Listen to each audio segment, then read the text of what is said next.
আজকে খাবো মজাদার পেঁয়াজ পরোটা। এর জন্য সর্বপ্রথম মামার দোকানে চলে আসলাম। মামা কিন্তু পরোটা বানানো শুরু করছে। এই যে দেখুন আটার উপর সে কিন্তু ময়দা দিয়ে দিল। এবার এটাকে কিন্তু খুব সুন্দরভাবে ভাঁজ দিয়ে দিল। ভাঁজ দিয়ে কিন্তু সে পেঁচিয়ে পেঁচিয়ে কিন্তু তৈরি করলো মজাদার পেঁয়াজ পরোটা। এই যে দেখুন কত সুন্দর পেঁয়াজ পরোটা তৈরি করেছে। এবার এটার উপর একটু তেল দিয়ে দিল। দেখুন তেল দেওয়ার পর কিন্তু মামা এটাকে খুব সুন্দরভাবে বেলতে শুরু করলো। এই যে দেখুন কত সুন্দরভাবে বেলে বেলে কিন্তু পেঁয়াজ পরোটাটা কীভাবে তৈরি করতেছে, দেখুন কত সুন্দর হয়েছে।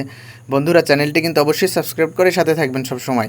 এই যে দেখুন বেলা কিন্তু ক্লিয়ার হয়ে গেল। এবার কিন্তু সে এটাকে কিন্তু ভাজবে। এই যে দেখুন কত সুন্দরভাবে বেলার পর কিন্তু সে তাওয়াতে কিন্তু এটাকে দিয়ে দিল। এই যে দেখুন তাওয়াতে দিয়ে কিন্তু এটিকে খুব সুন্দরভাবে তিনি কিন্তু ভাজতেছে। এই যে দেখুন কত সুন্দরভাবে এটাকে ভাজতেছে। ভাজার পর এখন কিন্তু এটাকে একটু তেল দিয়ে নিবে। এই যে দেখুন একটু তেল এনে কিন্তু এটার ভিতর দিয়ে দিল। এবার এটাকে খুব সুন্দরভাবে ঘুরিয়ে ঘুরিয়ে পেঁচিয়ে পেঁচিয়ে কিন্তু তৈরি করলো এই মজাদার পেঁয়াজ পরোটা। এই যে দেখুন কত সুন্দরভাবে এটিকে ভেজে দিয়ে এলো।